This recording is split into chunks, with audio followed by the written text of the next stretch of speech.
Hello student, welcome back to my channel Samrat Academy. Student, जितने बच्चे कक्षा 10 में हैं और प्री बोर्ड का परीक्षा देने वाले उनकी वीडियो सबसे ज्यादा इंपॉर्टेंट है। मेरे प्यारों, आज मैं आप लोगों को प्री बोर्ड परीक्षा के वायरल पेपर बताने वाला हूं।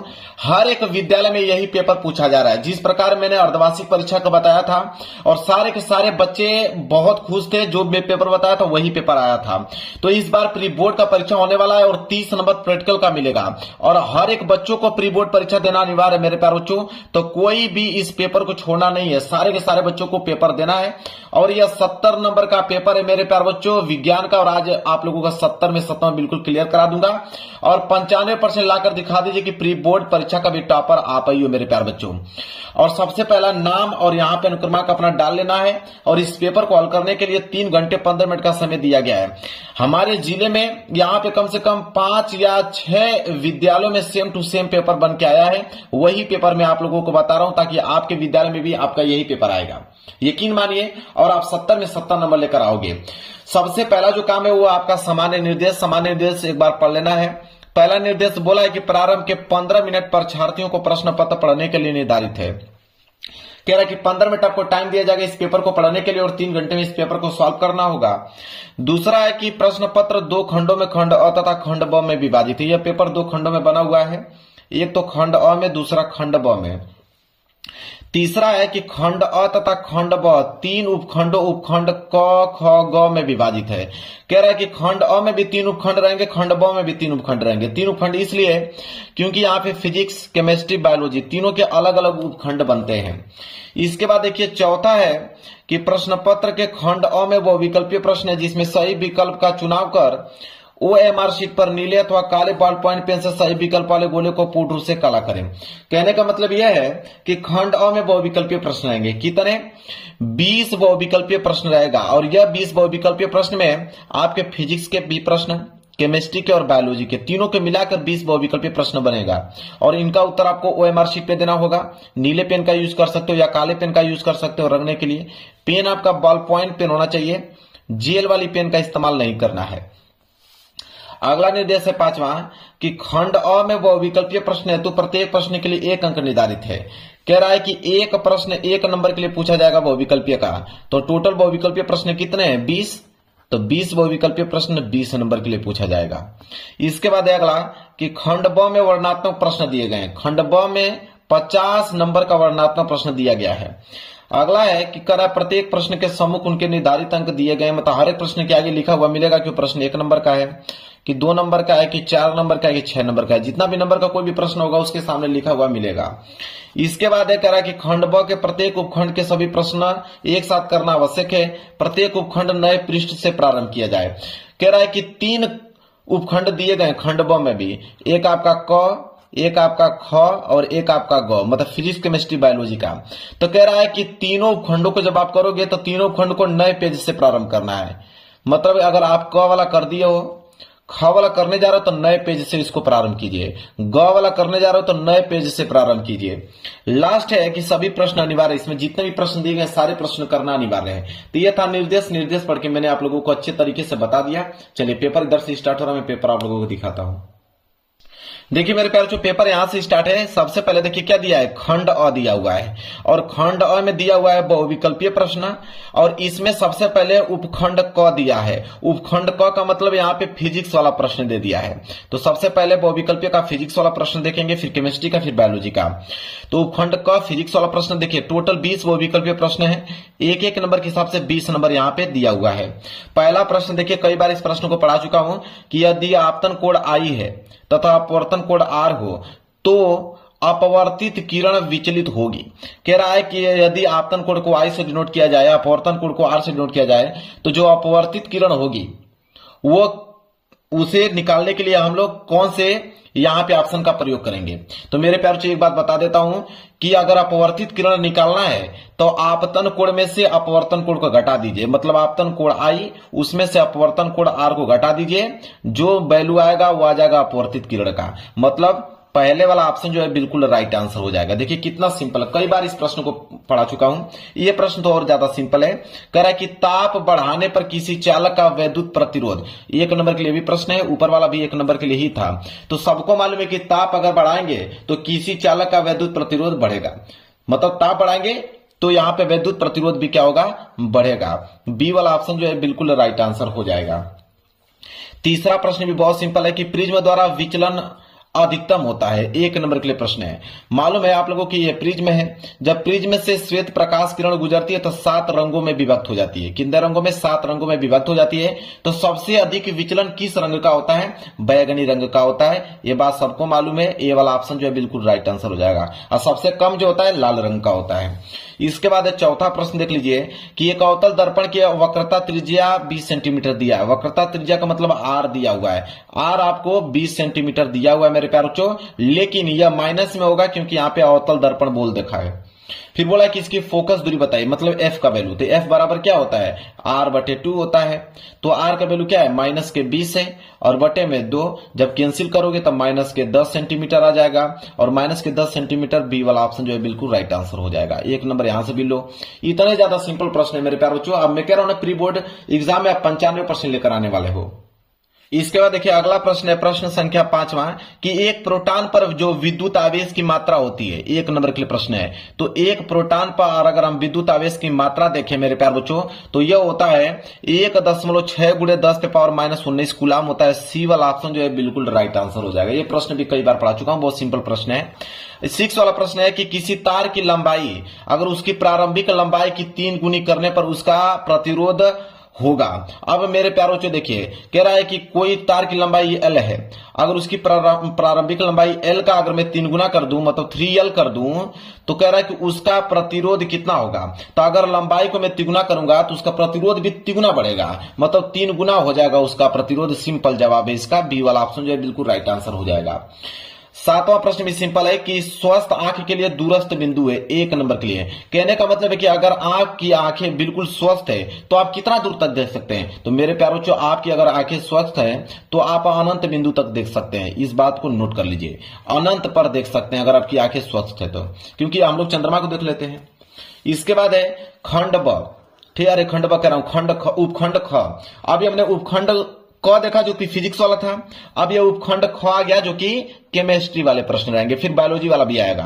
तो देखिए प्रश्न संख्या 8वां से स्टार्ट है। कह रहा है कि एंटीमनी है, 1 नंबर के लिए प्रश्न है। और एंटीमनी सबको मालूम कि एंटीमनी क्या होता है, उपधातु होता है।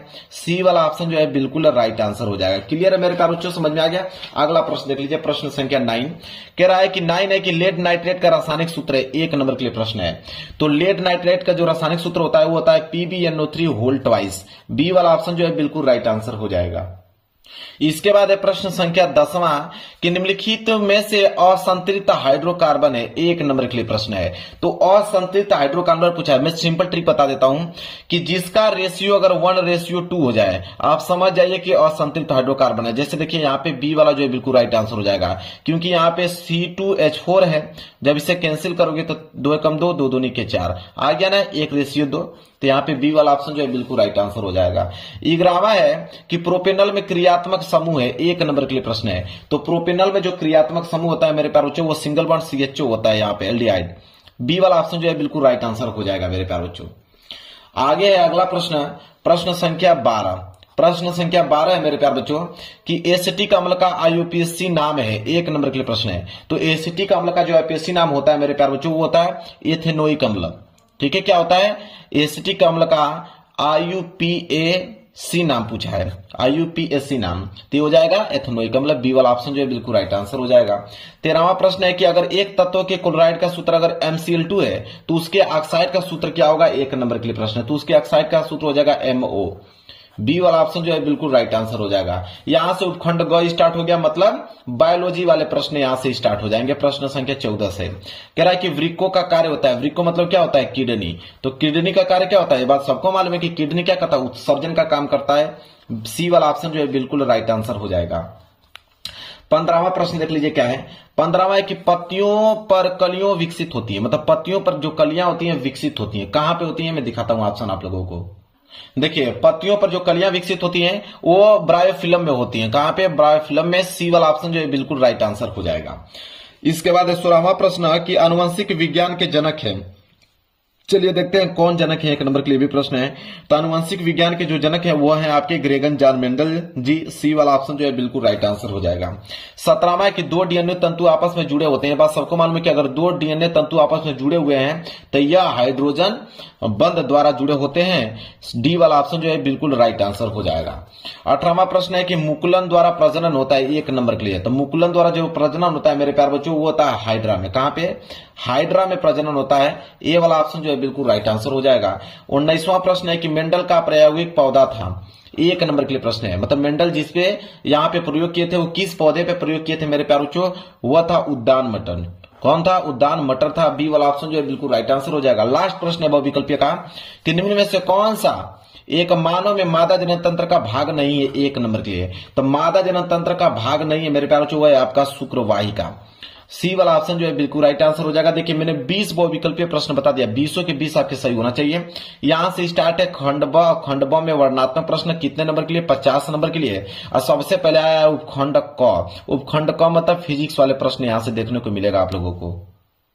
देखिए पहला प्रश्न क्या पूछा हुआ है कि एक अवतल दर्पण के सामने अगर 15 सेंटीमीटर दूरी पर वस्तु रखी है, यदि दर्पण का फोकस दूरी अगर 30 सेंटीमीटर है तो प्रतिबिंब की स्थिति बता दीजिए और उसकी प्रकृति ज्ञात करके दिखाइए। 4 नंबर के लिए प्रश्न है। न्यूमेरिकल आ गया मेरे प्यारों से। देखिए कैसे इसको सॉल्व करोगे, बहुत सिंपल है। अब यहाँ पे बोला है कि एक अवतल दर्पण के सामने 15 सेंटीमीटर दूरी पर वस्तु रखी है, मतलब वस्तु रखी हुई है, मतलब वस्तु की दूरी। वस्तु की दूरी से हम लोग यू से डिनोट करते हैं और यू बराबर आ जाएगा मेरे प्यारे बच्चों माइनस के 15 सेंटीमीटर। अब बहुत सारे बच्चों का कमेंट आएगा कि माइनस क्यों? तो यहाँ पे अवतल दर्पण है, अवतल दर्पण में यू का वैल्यू हमेशा माइनस होता है। इसके बाद बोला कि यदि दर्पण की फोकस दूरी 30 सेंटीमीटर, तो फोकस दूरी भी यहाँ पे जो मेरे प्यारे बच्चों एफ का वैल्यू दिया हुआ है ये भी माइनस में होगा क्योंकि अवतल दर्पण है। तो माइनस यहाँ पे 30 सेंटीमीटर फोकस दूरी भी हो जाएगा। आपसे पूछा क्या है? आपसे पूछा है कि प्रतिबिंब की स्थिति बताइए, मतलब कि v का वैल्यू पूछा है, और साथ ही साथ प्रकृति बताइए, मतलब m का वैल्यू पूछा हुआ है। 2 वैल्यू आपसे पूछा हुआ है मेरे प्यारे बच्चों। कैसे लगाएंगे? देखिए सबसे पहला जो काम करेंगे वो है आप लोगों का दर्पण सूत्र। यहां पे इस्तेमाल करेंगे आप कौन सा सूत्र? दर्पण सूत्र का इस्तेमाल यहां पे करेंगे। दर्पण सूत्र क्या कहता है? दर्पण सूत्र कहता है कि 1/f बराबर 1/v और प्लस 1/u। यह फार्मूला होता है दर्पण सूत्र का। बस वैल्यू को आपको पुटअप करना है। यह हो जाएगा 1/f। f का वैल्यू है यहाँ पे माइनस के 30 बराबर 1/v। v का वैल्यू तो हमें ज्ञात ही करना है, प्लस 1/u। u का वैल्यू है माइनस के 15। ठीक है, चलिए हल करते हैं। तो यह हो जाएगा आपका 1/-30 और बराबर ये हो जाएगा 1/v, और ये जो माइनस इस प्लस को माइनस कर देगा तो हो जाएगा 1/15। होगा कि नहीं? बिल्कुल होगा। अब क्या करेंगे हम लोग? अब एक काम करते हैं कि 1 जो माइनस के 30 है और यह माइनस के 1/15 जो दिया है इधर आएगा तो प्लस के 1 क्या हो जाएगा 15 और बराबर इधर बच जाएगा 1/v। बचेगा कि नहीं? बिल्कुल बचेगा। एलसीएम ले लीजिए। एलसीएम कितना हो जाएगा? 30 और 15 का एलसीएम 30 हो जाएगा। 30 से 30 कैंसिल, -1 बचा और प्लस 15 दूनी के 30 और 2 को गुणा में करोगे तो हो जाएगा 2 बराबर 1/के क्या हो जाएगा यहाँ पे v बच जाएगा। अब -1 और प्लस 2 बचेगा कितना? 2 में से 1 को घटा दीजिए, कितना बचेगा? 1। 1 कितना आ जाएगा? 30 बराबर 1/के कितना आ गया? v। तो v को ऊपर कर दो, इधर 30 को ऊपर कर दो, तो v बराबर कितना आ गया? 30। मतलब 30 सेंटीमीटर दूरी पर वस्तु का प्रतिबिंब बनेगा। मतलब स्थिति तो हमें समझ में आ गया। प्रतिबिंब की जो स्थिति हमसे पूछा था तो प्रतिबिंब की स्थिति कितना आ गया? v बराबर 30 सेंटीमीटर आ गया। इतना चीज तो हमको क्लियर हो गया। लेकिन हमसे आवर्धन भी पूछा था, मतलब m का वैल्यू पूछा था, मतलब प्रकृति। तो m का वैल्यू ज्ञात करने के लिए देखिए m का वैल्यू जब भी ज्ञात करेंगे फॉर्मूला क्या कहता है? -v/ku। ठीक है, तो अब यहां पे होगा कि m बराबर माइनस v का वैल्यू कितना है? 30 और बटे में u का वैल्यू हमें पहले कितना था? -15। अब माइनस माइनस कैंसिल, 15 दूनी के 30। m बराबर कितना आ गया? प्लस के 2 आ गया। जब प्लस के 2 आ गया तो प्लस किसको दर्शाता है? आभासी। मतलब कि प्रकृति क्या हो जाएगी? आभासी हो जाएगी। तो प्रकृति जो है आभासी आ गया और स्थिति जो है वो आपका 30 सेंटीमीटर आ गया। अब यह प्रश्न संपूर्ण रूप से क्या हो गया? क्लियर हो गया। 4 नंबर आप लोगों को मिल गया। इसके बाद मेरे प्यारे देखिए दूसरा प्रश्न क्या है? दूसरा प्रश्न दिया हुआ है कि बायो सेवर्ट का नियम क्या है। 4 नंबर के लिए प्रश्न यहां पे पूछा गया है कि बायो सेवर्ट का नियम बताइए। चलिए मेरे प्यारों को देखते हैं बायो सेवर्ट का नियम। यहां पे तो इसका उत्तर हम लोग लिखेंगे बायो सेवर्ट का। यहां पे दूसरे का उत्तर है बायो सेवर्ट का नियम, हेडिंग डालेंगे, लिखेंगे कि बायो सेवर्ट ने प्रयोगों के आधार पर धारावाही चालक से उत्पन्न चुंबकीय क्षेत्र की तीव्रता का सूत्र प्राप्त किया। इन प्रयोगों के आधार पर धारावाही चालक के एक छोटे से खंड डेल्टा एल द्वारा किसी बिंदु P पर उत्पन्न चुंबकीय क्षेत्र B की तीव्रता निम्नलिखित बातों पर निर्भर करती है। देखिए ये आपका मेरे प्यारे बच्चों ये डेल्टा B है, ठीक है, और यहाँ पे कोण थीटा है, यहाँ पे I धारा प्रवाहित हो रही है। ध्यान से समझिएगा, मैं यहाँ पे लिख भी देता हूं। देखिए यह धारा I है ताकि आप समझ पाओ अच्छे तरीके से। धारा I है और यह जो बिंदु दिया हुआ है ये R दिया हुआ है, दूरी, ठीक है। यह किसको डिनोट कर रहा है? दूरी को डिनोट कर रहा है, दूरी को। अब ये जो डेल्टा B आपको दिखाई दे रहा है, ये डेल्टा B जो है मेरे प्यारों बच्चों ये आपका चुंबकीय क्षेत्र है। क्या है? इस चित्र को बनाना पड़ेगा आपको, चुंबकीय क्षेत्र है, ठीक है। मैं लिख भी देता हूं ये चुंबकीय क्षेत्र है, ठीक है। इसके बाद मेरे प्यारों बच्चों ये जो है ये थीटा है, ठीक है। ये क्या है? थीटा है। और ये जो है डेल्टा ई को डिनोट कर रहा है, क्या है? यहां पे बना देता हूं, ये है डेल्टा ई, ठीक है। डेल्टा ई नहीं डेल्टा एल है, सॉरी डेल्टा एल है, ठीक है। डेल्टा एल है मेरे प्यारों से चालक खंड की लंबाई, यहां से लेके यहां तक डेल्टा एल। मैं लिख भी देता हूं यहां पे, ये हो जाएगा चालक तार की लंबाई, ऐसे लिख दो चालक तार की लंबाई। क्लियर है? इतना पॉइंट आपको लिख देना है। ये डेल्टा एल है चालक तार की लंबाई, ये डेल्टा बी है चुंबकीय क्षेत्र। इनके बीच की दूरी है आर से डिनोट कर रहे हैं, इनके बीच जो कोण बन रहा है वो थीटा, इसमें जो धारा प्रवाहित हो रही है वो आई धारा प्रवाहित हो रही है। इतना काम आपको कर देना है। तो वो कह रहा है किन किन बातों पर निर्भर करता है। तो देखिए पहला जो है वो कहता है कि चालक खंड की लंबाई डेल्टा एल के अनुकरणपाती होता है। मतलब जो चुंबकीय क्षेत्र होता है बी वह चालक खंड की लंबाई के क्या होता है? अनुकरणपाती होता है। फिर कह रहा है दूसरा कि चालक खंड में जो प्रवाहित धारा आई है वो धारा आई के अनुकरणपाती होता है। मतलब डेल्टा बी जो होता है वह धारा के क्या होता है? अनुक्रमणपाती होता है। तीसरा कहता है कि चालक खंड से बिंदु आर, जो दूरी आर है, उसके वर्ग के व्युत्क्रमणपाती होता है। अर्थात जो बी होता है वह व्युत्क्रमणपाती होता है आर स्क्वायर के, मतलब उसके दूरी के वर्ग के। चौथा है कि धारा की दिशा तथा बिंदु के बीच के कोण की ज्या के अनुकरणपाती होता है। मतलब बी जो होता है अनुकरणपाती होता है साइन थीटा के। कहने का मतलब है मेरे प्यारे बच्चों कि कह रहा है कि बायो सेवर्ट ने प्रयोग के आधार पर धारावाही चालक से उत्पन्न चुंबकीय क्षेत्र की तीव्रता, मतलब चुंबकीय क्षेत्र की तीव्रता ज्ञात करने का सूत्र यहां बताया गया है। और यह जो चुंबकीय क्षेत्र है वो किन किन बातों पर निर्भर करता है, यही पूछा गया था। बायो सेवर्ट के नियम यही बताता है कि ये जो चुंबकीय क्षेत्र वो किन किन बातों पर निर्भर करता है। तभी मैंने आप लोगों को बताया कि 4 चीजों पर निर्भर करता है। पहला कि ये जो बी होता है चुंबकीय क्षेत्र वह यहां पे चालक तार की लंबाई के अनुकरणपाती होता है। दूसरा नियम कहता है कि यह जो डेल्टा बी होता है मतलब चुंबकीय क्षेत्र होता है वह धारा के क्या होता है? अनुकरणपाती होता है। और तीसरा जो चुंबकीय क्षेत्र होता है वह उसके बीच के दूरी के वर्ग के व्युत्क्रमणपाती होता है। और चौथा यह कहता है कि जो चुंबकीय क्षेत्र होता है उनके बीच कोण के क्या होता है? अनुकरणपाती होता है। 4 चीजों पर निर्भर करता है, वही चारों चीजों के लिखा गया था मेरे प्यारों। आई होप पूरा डिटेल में मैंने आप लोगों को समझा दिया ताकि आप अच्छे से इसको नोट कर लो और अच्छे से एग्जाम में करके आओ इसको।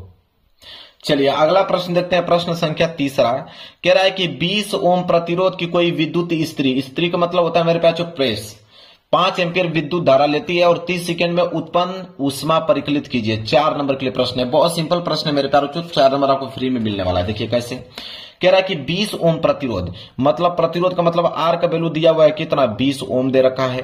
कह रहा है कि धारा कितना प्रवाहित हो रही है? 5 एम्पीयर। आई बराबर दिया हुआ है 5 एम्पीयर की धारा प्रवाहित हो रही है और टी समय दिया हुआ है 30 सेकंड में। और आपसे ऊष्मा पूछा है, एच का वैल्यू पूछा है। तो एच बराबर फार्मूला क्या होता है? आई स्क्वायर आर टी फार्मूला होता है। अब यहां से आई का वैल्यू है 5, तो 5 का स्क्वायर करोगे तो 25, आर का वैल्यू दिया हुआ है 20 और टी का वैल्यू दिया हुआ है 30। जब टोटल गुणा कर दोगे मेरे प्यारे बच्चों तो आ जाएगा आपका 15,000। क्या आ जाएगा? 15। ऊष्मा निकालो जूल में, 15,000 जूल। लो भाई यही आंसर है, नोट कर लो। 4 नंबर आपको फ्री में मिल गया। आगे बढ़ते हैं, अगला प्रश्न देख लीजिए। प्रश्न संख्या 4।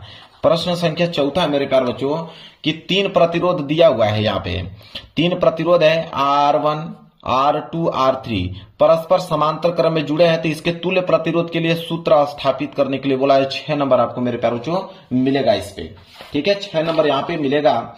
और बोला है यहाँ पे कि अगर ये प्रश्न नहीं करना चाहते हैं तो अथवा करके दिया हुआ है कि चुंबकीय क्षेत्र में स्थित धारावाही चालक पर लगने वाले बल का सूत्र प्राप्त करने के लिए बोला है। 6 नंबर तो दोनों में से कोई एक ही करना है। मैं ऊपर वाला बता देता हूं कि अगर 3 प्रतिरोध हैं और समांतर क्रम में जुड़े हुए हैं तो तुल्य प्रतिरोध का सूत्र कैसे स्थापित करोगे। देखिए तो चौथे का उत्तर कि प्रतिरोध का समांतर क्रम संयोजन। समांतर क्रम संयोजन किसे कहते हैं? कह रहा है कि वह संयोजन जिसमें सभी प्रतिरोधों के पहले सिरे को बिंदु X से जोड़ देते हैं तथा सभी प्रतिरोध के दूसरे सिरे को बिंदु Y से जोड़ देते हैं, और यदि 3 से अधिक प्रतिरोध हैं तो आगे भी इसी क्रम में जोड़ देते हैं, तब प्रतिरोध के इस संयोजन को हम लोग समांतर क्रम संयोजन कहते हैं। कहने का मतलब है कि यह बिंदु X है, इसका पहला सिरा और बिंदु Y का पहला सिरा, इसको आपस में जोड़ देते हैं।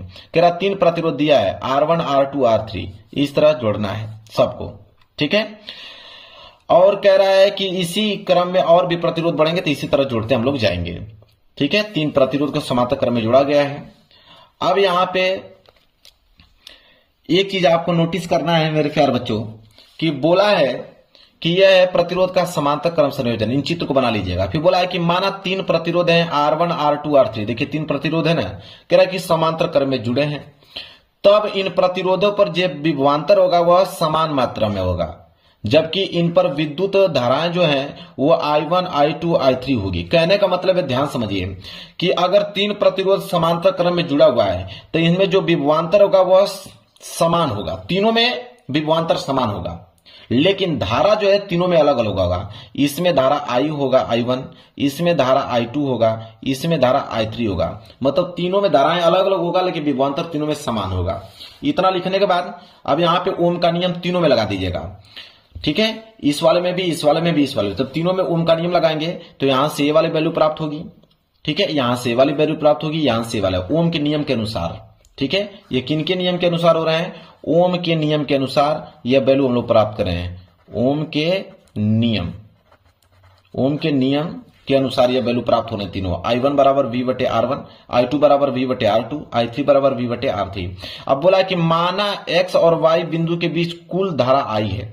अगर हम टोटल धारा, यहाँ पे 3 धारा दिया है ना, I1 I2 I3, अगर तीनों को मैं सिर्फ एक धारा मान लेता हूं, सिर्फ I, तो ये जो I होगा तीनों के योग के बराबर होगा कि नहीं? बिल्कुल होगा। तो देखिए मैंने वही कहा कि जो टोटल धारा I हो गया वो तीनों के योग के बराबर होगा। अब मान रखने पर, अब यहां पे मान रख देंगे तो I बराबर क्या होगा? V बटे R1 प्लस V बटे R2 प्लस V बटे R3। यह समीकरण पहला मान लीजिए। अब कह रहा है कि माना X और Y बिंदु के बीच तुल्य प्रतिरोध अगर R है, अगर तुल्य प्रतिरोध टोटल को मैंने यहाँ पे R मान लिया तो क्या हो जाएगा? I बराबर V बटे R, समीकरण नंबर दूसरा। बिल्कुल। अब क्या करेंगे कि समीकरण 1 तथा समीकरण यहाँ पे 2, समीकरण 1 तथा समीकरण 2 की तुलना करने पर अब ये क्या होगा? तुलना करके देखिए। अब I बराबर क्या है? V बटे R। तब हम I की जगह पे क्या लिख देंगे? V बटे R। तो देखिए V बटे R I की जगह लिख दिया, बाकी जितना चीज है सेम टू सेम यहाँ पे उतर गया। बिल्कुल सही बात है। अब यहाँ V बटे R दिया हुआ है, इसमें से V कॉमन ले लेंगे तो इतना वैल्यू प्राप्त होगा। अब V से V जब काटेंगे तो 1 बटे R और 1 बटे R, इधर वाला जो वैल्यू है इसी तरह रुक जाएगा। अब ये हो गया मेरे प्यारे बच्चों, तुल्य प्रतिरोध का सूत्र स्थापित हो गया। बस इतना ही पॉइंट आप लोगों को मेरे प्यारे बच्चों करना है, आपको मिल जाएगा 6 नंबर। अब यहां से स्टार्ट होगा उपखंड ख मेरे प्यारे बच्चों। उपखंड दिया है ख, 5वां प्रश्न। अब यहां से केमिस्ट्री वाले प्रश्न स्टार्ट हो गया। निम्नलिखित अभिक्रियाओं में से प्रत्येक के लिए संतुलित रासायनिक समीकरण लिखिए। 4 प्रश्न है, 4 नंबर आपको मिलेगा। संतुलित रासायनिक समीकरण मेरे प्यारे बच्चों यहाँ पे लिखना है। देखिए यहाँ पे 4 हैं। पहला बोला है, चलिए मैं चारों को हल करके दिखा देता हूं ताकि 4 नंबर आपका क्लियर हो पाए। देखिए दिख रहा है। पहला बोला है कि sodium sulphate plus barium chloride मिलकर बनाते हैं बेरियम सल्फेट, और यहां क्या बनाएंगे? देखिए बहुत सिंपल है मेरे प्यारे बच्चों। देखिए ये वाला बोला है कि सोडियम सल्फेट, सोडियम सल्फेट का मतलब Na2, सल्फेट का मतलब SO4, सोडियम सल्फेट हो गया, प्लस बेरियम क्लोराइड मतलब BaCl2, बेरियम क्लोराइड क्या बनाता है? बेरियम सल्फेट, बेरियम सल्फेट मतलब Ba, सल्फेट का मतलब SO4, और प्लस यहां क्या बनाएगा? अब आप ही समझिए कि Ba के साथ SO4 मिल गया, बचा क्या? Cl2Na2 मतलब Na सोडियम, Cl क्लोरीन, मतलब यहां पे सोडियम क्लोरीन, तो सोडियम NaCl बन जाएगा, बात खत्म। और क्या कीजिएगा, संतुलित करने के लिए यहाँ पे 2 लगा दीजिएगा, क्योंकि यहाँ पे सोडियम 2 है, क्लोरीन 2, यहाँ पे क्लोरीन 2, सोडियम 2, संतुलित हो गया भाई। लो बस यही काम करना था। बी वाला करोगे, बी वाला है कि मरकरी ऑक्साइड, मरकरी ऑक्साइड मतलब HgO, और मरकरी ऑक्साइड को जब हम लोग यहाँ पे उष्मा दे रहे हैं, उष्मा देने पे मरकरी बना रहा है मतलब Hg बना रहा है, और क्या बनाएगा, तो Hg निकल गया तो ऑक्सीजन बचा मतलब O2 बचा, बात खत्म। संतुलित करना है तो 2 यहाँ पे लगा दो, 2 यहाँ पे लगा दो, संतुलित हो गया।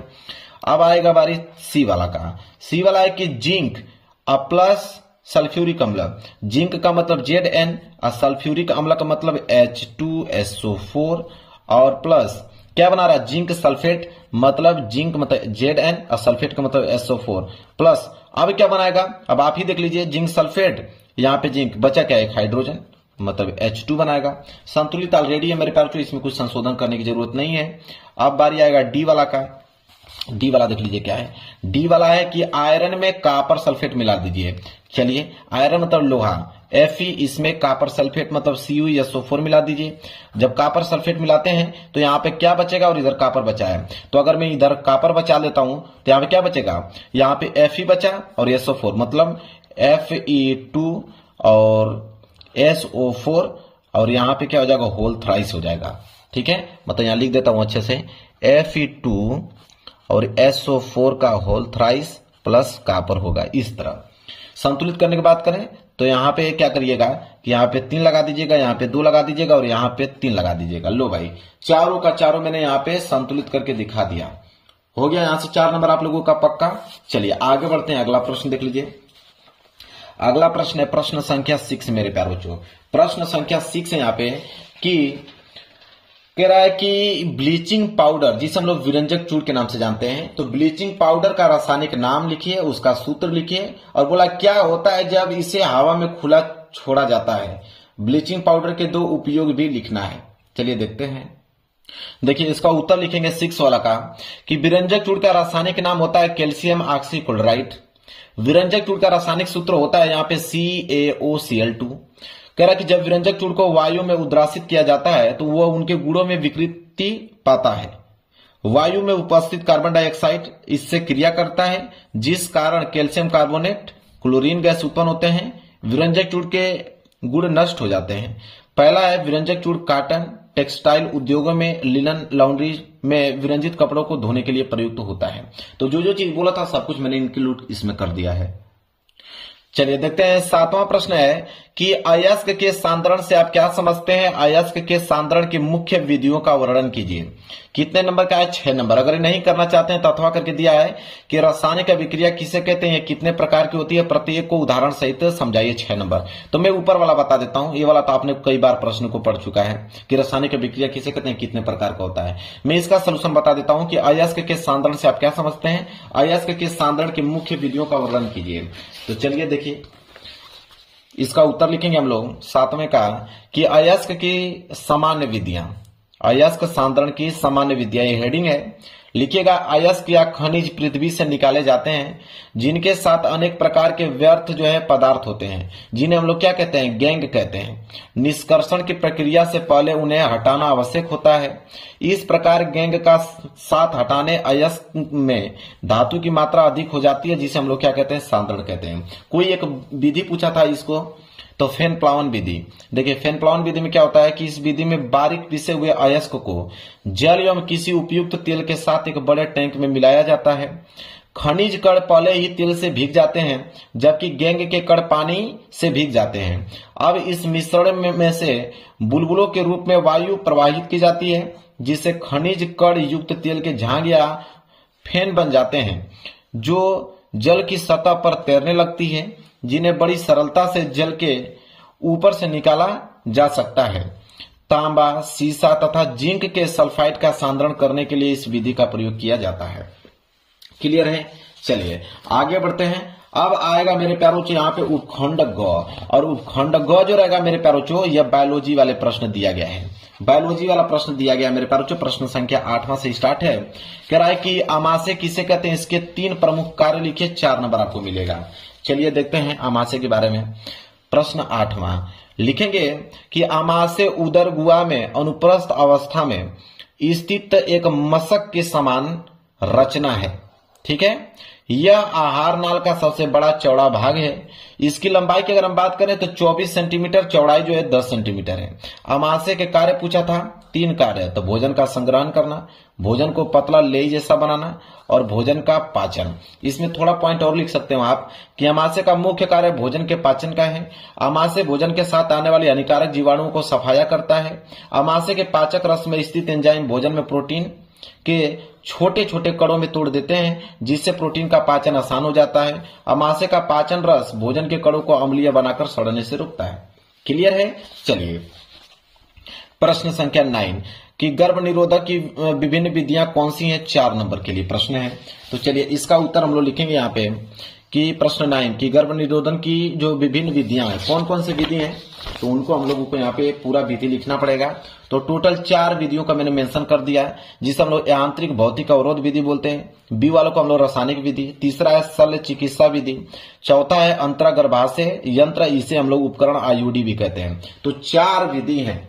तो सबसे पहले ए वाला देखते हैं, यांत्रिक भौतिक अवरोध वाला विधि। इसमें लिखेंगे पहला कि नर योनि में शुक्राणुओं के प्रवेश को रोकने के लिए इसका प्रयोग करते हैं। और पहला जो है मदाय डायफ्राम या ग्रीवा टोपी का प्रयोग शुक्राणुओं के गर्भाशय तथा अंडवाहिनी में प्रवेश को रोकने के लिए करती हैं। यह हो गया, इस विधि में यह प्रयोग किया जाता है। बी है रासायनिक विधि। इसमें लिखेंगे औरतें 2 प्रकार की गोलियां का उपयोग करती हैं। पहला मुख गोलियां, ये गोलियां हार्मोन युक्त होती हैं जो अंडाशय से अंडोत्सर्ग अंड डिंब के मोचन को रोकती हैं। उदारमाला डी शैली योनि गोलियां, इन गोलियों में रसायन होते हैं जो शुक्राणुओं को मार देते हैं। सी वाला है शल्य चिकित्सा विधि, जिसे हम लोग वेक्सोटॉमी पुरुष नसबंदी बोलते हैं। इसमें लिखेंगे कि शुक्रवाहिकों के एक छोटे से भाग को शल्य चिकित्सा द्वारा अलग कर देना वेक्सटॉमी कहलाता है। शुक्रवाहिका वे नलिका होती हैं जो नरों में शुक्राणुओं को वृषण के माध्यम से मूत्र मार्ग तक ले जाती हैं। और दूसरा होता है टूबेक्सटॉमी, यह होता है महिला नसबंदी। इसमें लिखेंगे डिम्बवाहिनियां नलिकाओं के एक भाग को काटकर अलग कर देना टूबेक्सटॉमी कहलाता है। और यह प्रक्रिया अंड डिंब को आगे डिंबवाहिनी तथा गर्भाशय में जाने से रोकती है। और चौथा विधि है अंतरागर्भाशय गर्भ निरोधक यंत्र उपकरण। लिखेंगे यह यंत्र जो कॉपर आयनों के स्रोत होते हैं उनके मादा महिला के गर्भाशय में स्थापित किया जाता है, जो निषेचित अंड या ब्लास्टुला को गर्भाशय में मतलब स्थापित होने से क्या करती हैं? रोकती हैं। क्लियर है? चलिए 4 विधि था, 4 विधि को मैंने बता दिया। इसके बाद 10वां प्रश्न कि स्वपरागण के लिए आवश्यक अनुकूलन तथा इनके लाभ या हानियां लिखिए। 4 नंबर स्वपरागण के लाभ और हानि लिखना है। चलिए देखते हैं 10वें का उत्तर कि स्वपरागण के लिए आवश्यक अनुकूलन पुष्प की द्विलिंगी होना आवश्यक है। नर एवं मादा भाग एक साथ परिपक्व होना आवश्यक है। तो स्वपरागण से लाभ कौन कौन से हैं? तो स्वपरागण से निम्नलिखित लाभ होते हैं।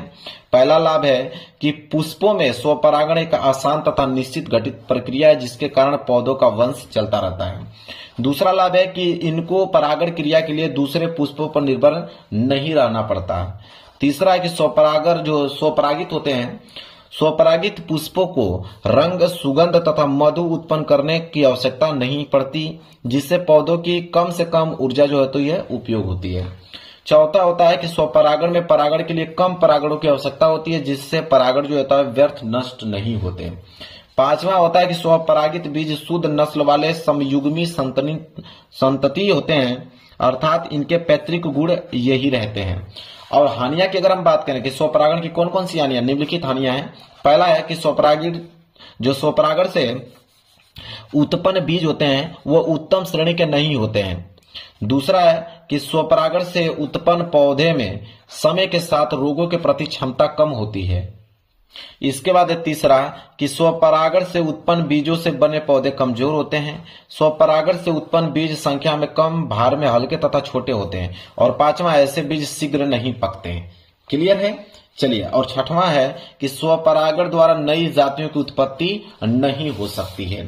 चलिए अब हम बात करेंगे प्रश्न संख्या 11 कि मुख से लेकर आमाशय तक होने वाली पाचन क्रिया को प्रभावित करने वाले एंजाइम के कार्यों का उल्लेख कीजिए। 6 नंबर। अगर ये नहीं करना चाहते हैं तो अथवा करके कि यकृत के कार्यों का उल्लेख कीजिए। तो मैं यकृत के कार्यों का उल्लेख बता देता हूं आप लोगों को।